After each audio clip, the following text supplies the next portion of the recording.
कि इम्तियाज जलील को गिरफ्तार करें। मैंने इन छोटे छोटे प्यादों को यह कहा कि तुम्हारे बाप को नहीं छोड़ा हूं मैं, तो तुम क्या चीज है मेरे लिए। करके देखो तो सही,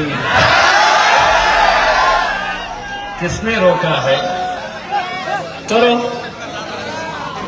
फिर घोड़ा मैदान सामने रहेगा। मैं कबूल करता हूं, मैं डरता हूं, मैं डरता हूं, लेकिन ये चिल्ले पिल्लों से नहीं डरता। मैं डरता हूं तो अपने रब से डरता हूं, मैं अपने अल्लाह से डरता हूं। मुझे राहत इंदौरी साहब का वो शेर याद आ गया उनकी महफिल देखकर। झूठों ने झूठों से कहा सच बोलो, मंत्री जी का फरमान आया है।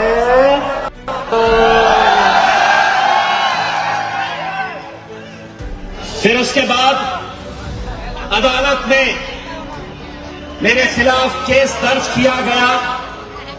मकसद यही था कि मैं घबरा जाऊंगा, मैं डर जाऊंगा, मैं खामोश बैठ जाऊंगा।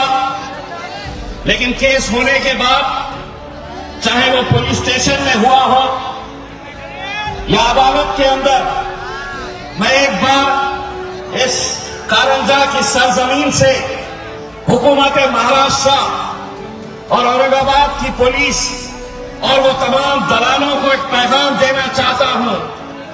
इम्तियाज जलील न झुका है, न डरा है और न टिकेगा।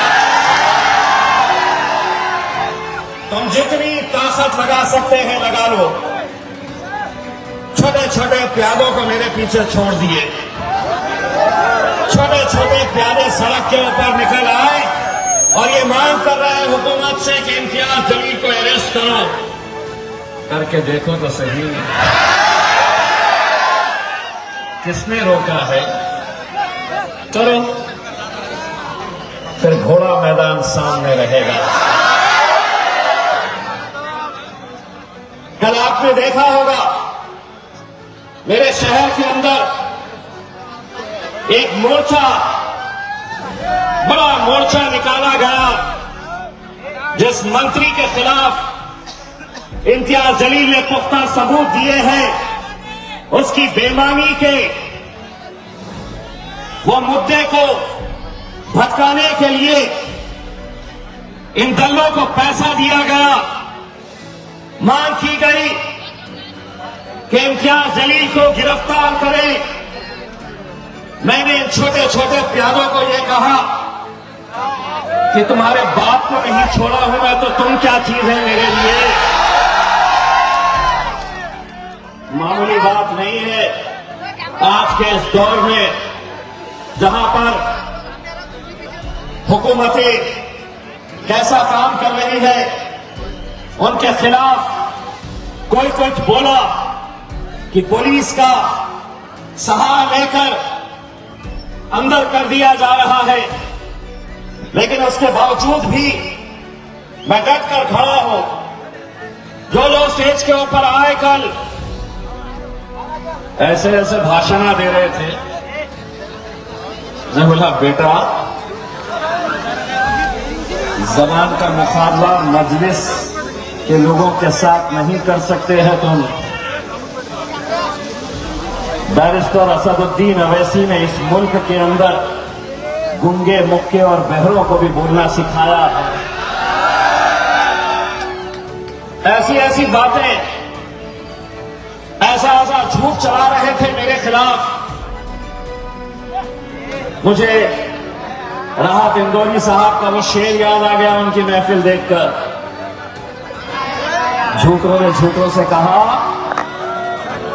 सच बोलो, मंत्री जी का फरमान आया है।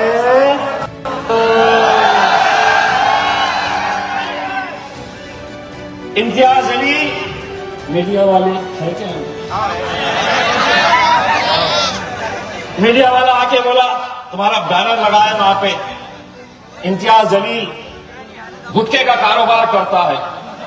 मैं बोला ओह तेरे को पता चल गया? मैं बोला मेरे दूसरे धंधों के बारे में नहीं पता चला ना। तो बोले दूसरे धंधे क्या है? मैं बोला शराब के ठेके हैं, क्लब चलाता, मटके का गांजे का कारोबार करता, 2-4 मर्डर के केसेस है, छापता। मैंने बोल दिया मेरा। अब जा वो मंत्री से सवाल कर कि इम्तियाज जलील ने करोड़ों रुपए के तेरे जो भ्रष्टाचार के आरोप लगाए हैं उसके बारे में मुंह खोल। लेकिन नहीं, आज सच बोलने की हिम्मत किसी में नहीं, कोई सच बोलने के लिए तैयार नहीं। जिनके खुद के जमीर मर चुके हैं, जिनके खुद के जमीर बिक चुके हैं, आज वो चले हैं मेरे किरदार पे उंगली उठाने के लिए। लेकिन मैंने अपने खायब बैरिस्टर असदुद्दीन अवैसी साहब से तो सीखा है, तो ये सीखा है कि सामने कितनी भी बड़ी ताकत हो, अगर तुम सच हो तो किसी के सामने झुकना नहीं, किसी से डरना नहीं, किसी से दबना नहीं। लेकिन हां, मैं आज ये एतराफ करता हूं, मैं कबूल करता हूं, मैं डरता हूं, मैं डरता हूं। लेकिन ये चिल्ले पिल्लों से नहीं डरता, मैं डरता हूं तो अपने रब से डरता हूं, मैं अपने अल्लाह से डरता हूं। मैं आज आया हूं तो कल पीछे पीछे वो सियासी जमातें भी आएगी जो समझती है कि ये कौम का वोट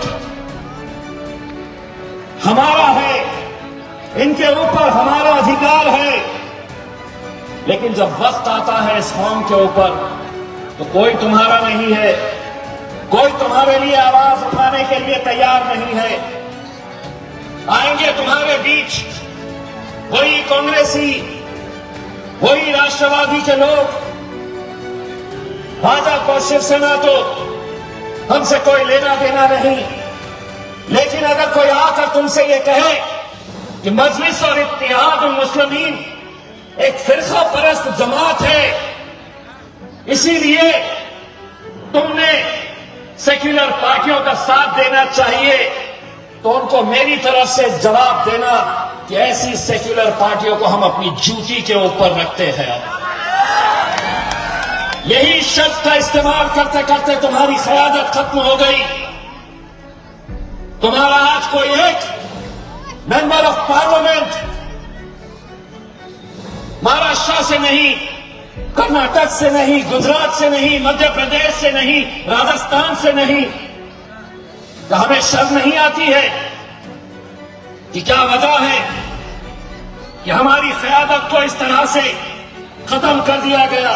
इम्तियाज जलील को हराने के लिए जितनी ताकत भाजपा ने लगाई, जितनी ताकत शिवसेना ने लगाई, उतनी ही ताकत एनसीपी और कांग्रेस ने भी लगाई। उन्हें लगा कि अगर इसे गिरा दो तो ये पार्टी खत्म हो जाएगी। उन्हें पता ही नहीं है इस पार्टी की फितरत क्या है। तुम जितना इसे दबाएंगे इंशाअल्लाह उतनी ही वो उभर कर आएगी।